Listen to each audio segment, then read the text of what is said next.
Milton Friedman famously said, Milton Friedman being the most famous monetary economist who ever lived, Milton Friedman famously wrote many years ago that, and I quote, inflation is always and everywhere a monetary phenomenon, meaning that ultimately, if you find instances of steadily rising prices, you can bet that is caused by the money supply and purchasing power rising faster than the output of goods and services. And that's what's happening now. Elizabeth Warren and her cronies in Congress, they don't want to take the blame for it. They want to get all the credit for increasing spending and being heroes to Americans. They do not want to face the consequences, the ill consequences of their own poor decisions. And so she's trying to pass the buck off onto innocent parties. And it's quite dismaying to see the blatancy, how blatantly she does that.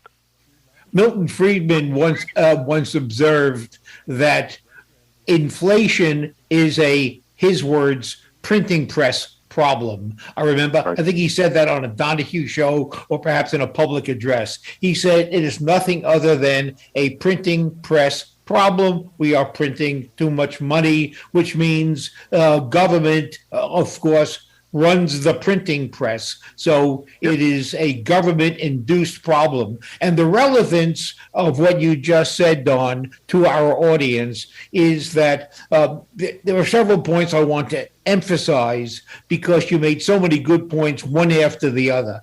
The first is it is a pretty standard device for government when they are at fault to look around for another demon.